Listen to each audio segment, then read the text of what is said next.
Hello everyone! Welcome back to Lola Glo Channel.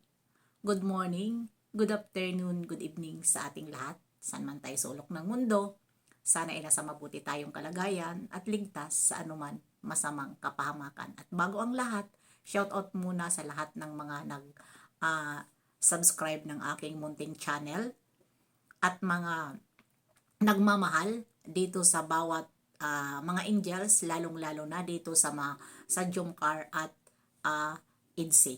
Mega love shout out sa inyong lahat. At ano ngayon ang ating reaction? Upload, nandyan po sa ating thumbnail.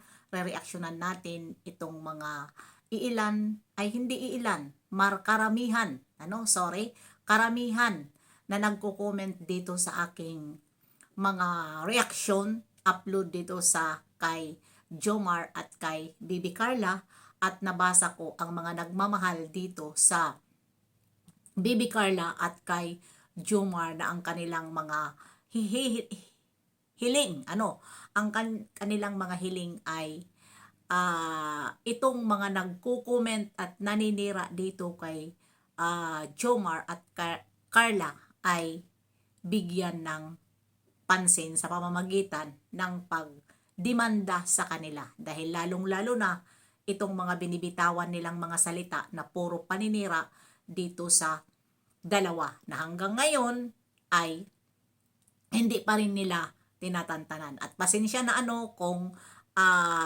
ngayon ko lang nasagot itong mga naghihiling dito sa nagmamahal sa dalawa. Pero sa akin na part ay totoo lahat ang inyong mga sinasabi dyan na kailangan na talaga nila idemanda, lalong-lalo na yung mga paninira nila kay Bibi Carla sa pamamagitan ng pagsabi nila na marami ng anak ang tingin nila dyan sa katawan, tapos si Jomar ay pilit nilang sinasabi dyan na may basher dyan, at hindi ko na reaksyonan dyan sa akin comment section na bakit daw nga ito si Carla ay hindi pinagtatanggol ni Jomar.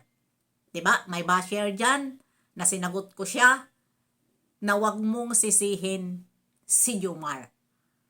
Dahil si Jomar po, kung sa pagtatanggol lang ay halos na magsalita, pero hindi pinapaniwalaan si Jomar. Sigurado ba kayo na si Bibi Carla ay hindi kinakampihan ni Jomar? Maaari ba yon?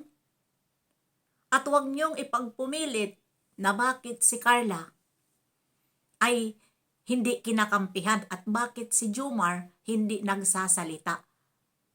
Manood kasi kayo. Manood kasi kayo, wag kayo yung puro lang pambabas. Kaya hindi nyo nakikita kung ano ang sinasabi ni Kalingap Jomar doon sa kanyang live. Diba? Kung pagkampi lang ang ating pag-usapan, bakit ba? Huwag kayong mag-alala. Dahil sa sobrang pambabas nyo at mga paratang nyo ng mga walang katotohanan, may patutunguhan kayo. Lalong-lalo na dyan sa inyong mga pinagsasabi na sinisira nyo ang pagkatao ni Kalingap Jomar. Sinisira nyo ang pagkababae ni Bibi Carla. Diba? Kaya huwag kayong atat, dahil may tutulong at may tutulong dyan, dahil marami ang nagmamahal. At salamat din dito sa mga nagko-comment sa akin, sa aking mga upload, dito sa pagre-reaction ko sa basher ng dalawa. Salamat din, at dyan sumasagot kayo na mayroon kayong mga suggestion na kailangan talaga ay ito idemanda. Totoo yan na mga sinasabi nyo. Kailangan talaga idemanda. Kasi kung hindi natin bigyan ng aksyon, patuloy na patuloy sila maninira dito sa dalawa. Dahil ang gusto kasi nila na itong dalawa ay bumagsak. Pero sa sobrang pangarap nila na mapabagsak nila itong dalawa, lalong pinagpapala at patuloy na patuloy ang kanilang blessing dalawa. At si Jomar, ayan, tuloy-tuloy din ang kanyang pagtulong dahil nga hindi pinapabayaan ng mga taong nagmamahal sa kanya. At sa pamamagitan din ng kanyang kita, at hindi naman ito umaasa din na hindi siya magcha-charity kung walang sponsor.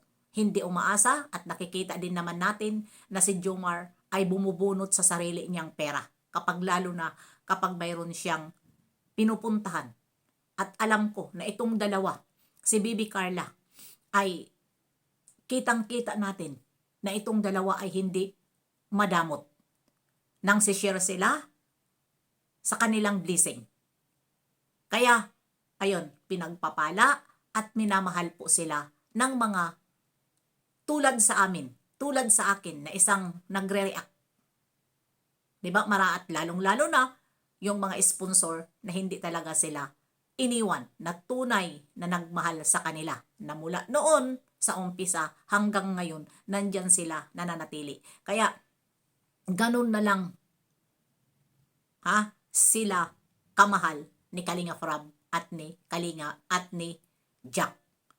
Dahil nga nakikita ni Kalinga Prab na tunay ang kanilang pagmamalasakit dito sa Kalingap. Wala silang ginawang labag, sumusunod sila sa protocol, at hindi sila hindi sila hindi sila nagrarason kung halimbawa man mayroon mga tawag o di ba? Hindi sila. Kaya doon naman si Kalinga Prab believe sa kanila. Kaya kayo na mga basher, dito sa dalawa, sige lang, ipagpatuloy nyo lang. Dahil may pagnanatnan din kayo. May mapupuntahan din kayo. Dahil ngayon, masaya kayo sa pagkukomment nyo sa paninira dito ng dalawa dahil hindi pa kayo natitres. Pero huwag nyong hintayin dahil bilog ang mundo. Nabilog ang mundo. Hindi tayo nagkakalayo. Sa totoo lang, lalong-lalo na ngayon na magaling na ngayon sa atin ang mga, di ba, natitres na ngayon dahil yung mga number natin ay nakaregistered. Di ba, madali matrace. Kaya, sige lang kung ano ang mga paninira nyo dito sa dalawa. Ipagpatuloy nyo hanggat kaya nyo pa. Dahil ang karma hindi naman madali. Hindi naman madali. Ano ang karma? At darating din ang karma sa inyo. Hindi man kayo ngayon na karma, pero darating ang panahon na mayroon sisingil sa inyo. Sa paninira inyo sa isang tao na wala namang ginagawang masama sa inyo. Kaya, ayan, nagpapasalamat ako dito sa lahat ng mga viewer ko, dito sa nagmamahal kay Carla at kay Jomar, na sinasagot nyo rin ang basher at sinasagot nyo rin ang aking reaksyon. Kaya natutuwa ako at love na love ko kayo. At salamat nga pala doon sa lahat na nag-subscribe sa akin na mga nagmamahal kay Bibi Carla at kay Jomar. Ako po ay saludo talaga sa inyo na talagang tudo kayo mag-support kapag ang inyong minamahal ay sinusuportahan, binabalikan nyo ang isang reactor na nagsusuport, na nagpapakitang pagmamahal. Kaya ako po ay nagpapasalamat sa inyo ng taos puso kong pagpapasalamat na nakita ko talaga sa inyo na wag lang kantiin ang inyong iniindulo kasi nandyan rin kayo na hindi nagpapatalo. Kaya saludo na ako tulad sa pag-support ng mga supporters ng bibibiyanse. Kapag alam nila na hindi kinakanti ang kanilang, kasi bawat isa may mga iniinulo tayo, di ba? Real talk lang tayo. Pero ako ay isa po ako na reaktor na nagtatanggol ng mga inaapi. Tulad ng mga angels na below the belt na ang mga banat nitong mga basher, ay sasagutin natin. Ano sasagutin natin? Huwag natin palampasin. Dahil kami po ay isa kami na ng mga sumasagot ng mga basher. Dahil ang kanilang binabanatan, mga walang kalaban-laban. At isa pa, mga angels ito na nakakatulong sa mga taong nangangailangan. Hindi tulad sa inyo na mga basher, binabas nyo ang taong nagpapasaya lang at nakakatulong. Bakit ko nasabi na nakakatulong sila? Binablog sila ni Kalinga Prab sa pamamagitan ng kita ni Kalinga Prab sa kanila. Yun po ang tinutulong ni Kalinga Prab doon sa mga taong nangangailangan. Yun po, kaya nasasabi ko, huwag po natin masyado ibas ang angel dahil malaki ang tulong po nila sa upload sa channel ni Kalinga Prab. Kung isipin nyo, malaki po, lalong-lalo na itong mga sikat na mga angel. Kaya hanggang dito na lang. Maraming salamat. See you next live and upload. God bless sa ating lahat.